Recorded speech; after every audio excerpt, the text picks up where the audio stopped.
लोकसभा सांसद और राष्ट्रीय संगठन मंत्री संदीप पाठक सर हरियाणा में निकले हैं। कुरुक्षेत्र आपने पहले करनाल किया और पानीपत करा, अब कुरुक्षेत्र और अंबाला लोकसभा की बैठक ले रहे हैं। कैसा रिस्पांस मिल रहा है आपको हरियाणा में? बहुत अच्छा रिस्पांस है। जनता खुद ही इस बार बदलाव चाह रही है।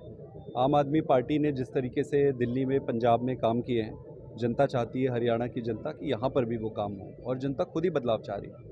किस तरह से मैसेज दे रहे हैं कि केजरीवाल जी का मैसेज सीधा लोगों से कनेक्ट हो, क्योंकि केजरीवाल जी जेल के अंदर हैं तो लोग उनसे कनेक्ट नहीं कर पा रहे। आप मिल के आ रहे हैं उनसे, आपसे फ़ोन पर भी बातचीत होती है, तो किस तरह मैसेज लोगों को? देखो, केजरीवाल का काम बोलता है।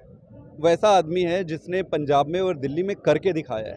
सारी चीज़ें जहाँ पर जो गारंटी दी है, चाहे वो बिजली की गारंटी हो, चाहे वो रोज़गार की गारंटी हो, चाहे महिलाओं के लिए सम्मान की गारंटी हो, सारी गारंटियाँ वो दूसरे राज्यों में पूरा करके आए हैं यहाँ पर। तो हवा में कुछ भी नहीं है। दूसरी पार्टियों की तरफ अगर आप देखेंगे तो उनकी सारी चीज़ें हवा में हैं। सरकार सत्ता होते हुए भी जो काम वो इतने सालों तक 10 साल में नहीं कर पाए, आज फिर से वो घोषणा कर रहे हैं। अरे भाई, आपके पास 10 साल का समय था, अगर नियत होती और काबिलियत होती तो कर दिए होते। इसका मतलब उनका सारा घोषणा फर्जी है। केजरीवाल जो कहते हैं वो करते हैं, और केजरीवाल को यहाँ आने की ज़रूरत नहीं है। षड्यंत्र करके उनको जेल में रखा गया है ताकि वो चुनाव प्रचार ना कर पाए। तो हरियाणा की जनता उनको बेटा मानती है। केजरीवाल जी हरियाणा के रहने वाले हैं। केजरीवाल जी हरियाणा के, हिसार से हैं और हरियाणा से हैं, और उनका केजरीवाल जी उनका अपना बेटा है। उसके अपने बेटे को फ्रॉड और षड्यंत्र करके जेल में डाल के रखा है इन्होंने। क्यों रखा है?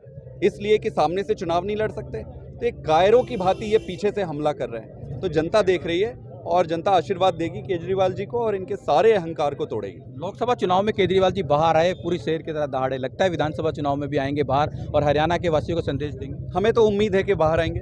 देखो, एक रुपट्टी का कहीं कुछ मिला नहीं है, 1 रुपया का कहीं कुछ मिला नहीं है।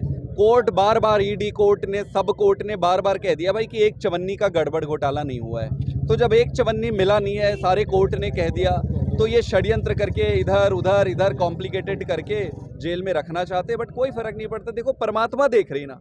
चलो ये मान लो कि कल के बजाय परसों आते हैं, उससे क्या फर्क पड़ता है?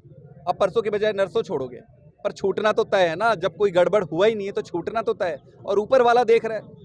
ये लाखों करोड़ों लोगों के हाय और बद्दुआ भारतीय जनता पार्टी को लगी है।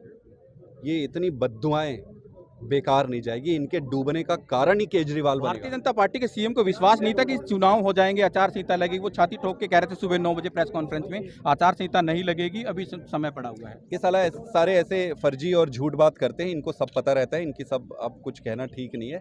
बट इनसे चुनाव में लड़ेंगे, दो दो हाथ करेंगे।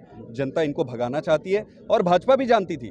भाजपा खुद जानती थी कि खट्टर साहब फेल हो गए और भाजपा फेल हो रही है, इसीलिए तो उनको हटाया। भाई, लास्ट मोमेंट पे चीफ मिनिस्टर कौन हटाता है? अगर अच्छा काम करते होते तो क्यों हटाते? उनको चीफ मिनिस्टरशिप से हटाने की क्या जरूरत? क्योंकि बीजेपी को पता है कि खट्टर साहब फेल हो गए, और बीजेपी को यह भी पता है कि वो खुद भी, उनकी सरकार यहाँ फ्लॉप हो गई है। लास्ट सवाल, जनता बदलाव करेगी और केजरीवाल को वोट देगी। लास्ट सवाल, टिकटॉक कब तक बढ़ जाएंगे हरियाणा में? बहुत जल्दी हो जाएगी। नमस्कार। ये थे आम आदमी पार्टी के राज्यसभा सांसद और प्रदेश संगठन यानी कि राष्ट्रीय संगठन मंत्री संदीप पाठक कह रहे हैं कि जल्द ही टिकटॉक आवंटन होगा, और हरियाणा प्रदेश में विधानसभा चुनाव यानी कि जिस तरह लोकसभा चुनाव के अंदर केजरीवाल की दहाड़ सुनाई थी, उस तरह से जल्द ही विधानसभा चुनाव के अंदर भी केजरीवाल बाहर होंगे और हरियाणा प्रदेश की जनता को केजरीवाल की दहाड़ सुनाई देगी। और कहा कि जल्द ही हरियाणा प्रदेश की 90 की 90 विधानसभा सीटों पर आम आदमी पार्टी की टिकटॉक की घोषणा होगी। अशोक यादव, न्यूज़ 18।